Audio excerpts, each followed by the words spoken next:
students, hope you are doing well. Welcome to my channel where we nurture and learn mathematics beyond boundaries. In today's video, we are going to understand the what, why and how behind solving questions related to consumer surplus and producer surplus as part of applications of integrals for class 12 applied math CBSE curriculum. In the last two videos, we have already covered the cost and revenue functions and how to solve the questions related to cost and revenue functions, and in subsequent videos, we will definitely cover area under the curve also. So right now, we are going to focus on producer surplus and consumer surplus. Now, before we get into the details of producer and consumer surplus, let's first understand two very basic functions that we need, that is demand and supply. What is demand? Demand is a function that relates the price of a product to the quantity demanded by the consumer.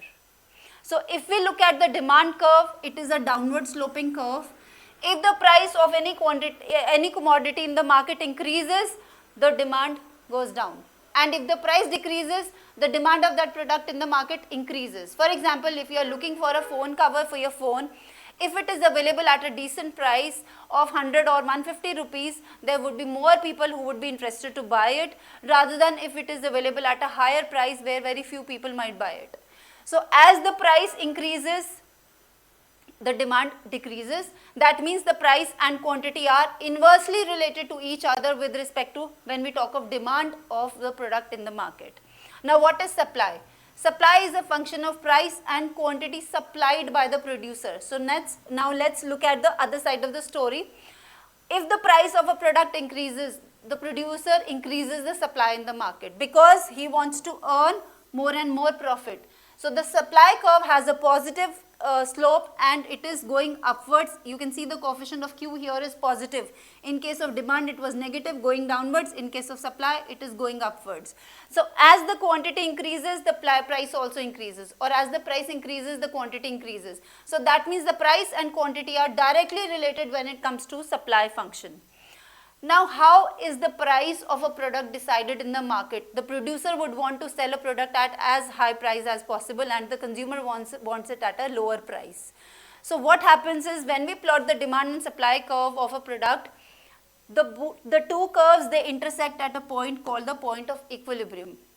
Now, at this point, the price of the product is called equilibrium price. This is the price at which the product would be sold in the market, and the quantity at this point is called the equilibrium quantity, that is the quantity demanded or supplied.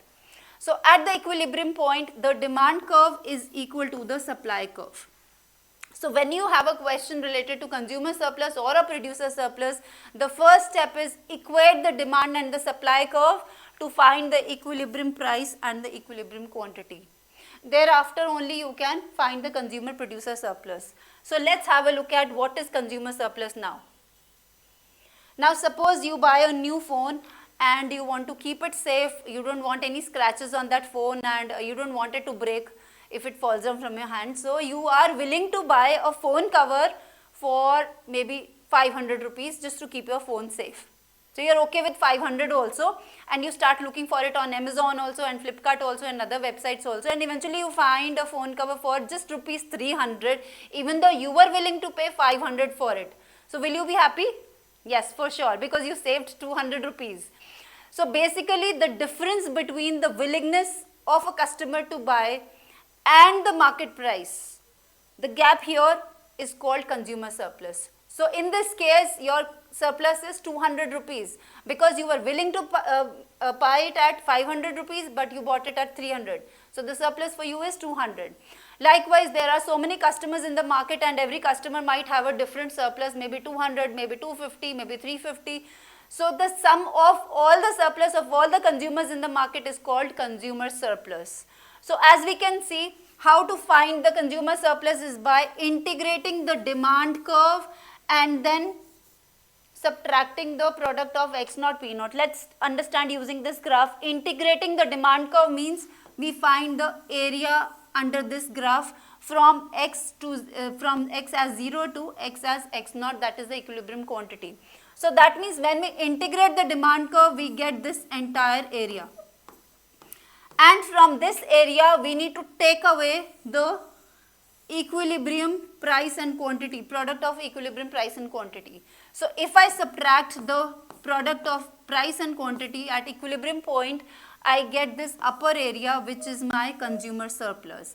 So this is the consumer surplus that I am getting when I am integrating this demand curve and then taking away the equilibrium price and equilibrium quantity. So this is called consumer surplus. It is the gain made by the consumers when they purchase an item at a lower price. Lower price means equilibrium price than what they are actually willing to pay for it. Now what is producer surplus? Now suppose there is a pav bhaji seller and the cost of the raw material for one plate of pav bhaji is rupees 50 and he is willing to sell it at rupees 60, making a profit of rupees 10. He would be happy selling it at 60, right? Now he chooses a location where the cost of one plate of pav bhaji is rupees 100. So he is willing to sell it at 60, but because the market price is rupees 100, so he will sell it at rupees 100. So the surplus amount is called producer surplus. The willingness of the producer to sell at a price and the difference with the equilibrium price. That is called producer surplus. So the producer is gaining up something out of it. It is the gain made by the producer because he is selling an item at a higher price than what he is actually willing to sell for. So producer surplus is given by x naught into p naught minus integral of the supply curve. So it is the area of this rectangle minus the area under the curve. So if I take away this area under the curve, what will I get? I will get this area, which is my producer surplus. Yes, so this green area is my producer surplus. So this is the producer surplus. Now when you are solving questions related to consumer surplus or producer surplus, the first step is to find the equilibrium price, equilibrium quantity using the demand and supply curve given to you in the question. Equate them, find the equilibrium values, and then find the consumer producer surplus using the formulas that we have just seen. Now suppose in certain questions you are not even given the demand and the supply curve. The question will state something like there is a linear demand curve or there is a linear supply curve. Either both of them are not given or one of them is given, the other you need to create. So how do we create the demand curve or the supply curve if it is not even given in the question? So what is given in the question is you will be given 3 data points. For example, if the price of the phone cover was 100 rupees, 2000 phone covers were sold in a month. If the price is increased to 400 rupees, the sale got reduced to 1200 pieces. And if the price of the phone cover is 800, only 500 phone covers were sold in a month. Now using these data points, you need to first create the demand curve. Because there is a linear demand curve, we understand the equation of a straight line is y is equal to mx plus c, and as we have price on the y-axis, so it is going to be p is equal to mx plus c. We have done in grade 11 that the slope of a straight line is given by y2 minus y1 upon x2 minus x1. If we have 2 data points, we can use them and find the slope of the line. So we have the value of m. Now using the value of m and the third data point, that is the value of x and p, we can find the value of the constant c. So when we have the value of m as well as c, we have the entire demand function with us, and the supply function might be given in the question, or if it is missing, you create it similar to this. Once you have both the demand and supply functions, you equate them because at the equilibrium point both are equal. Find the equilibrium price and quantity, and thereafter you can use the equilibrium price and quantity to find the consumer or producer surplus using the formulas that we have just seen. So when you are equating the demand and supply functions, you can find the value of x naught, and then this x naught can be substituted in either the demand or the supply function. Any of them will work because they are equal at this point, and you get the value of the equilibrium price, right? Now the common mistakes when children are solving questions related to consumer producer surplus, common mistakes to avoid. Let's look at them. Number 1, use the correct formula. For consumer surplus, you have to integrate the demand function first and then take away product of P naught and X naught.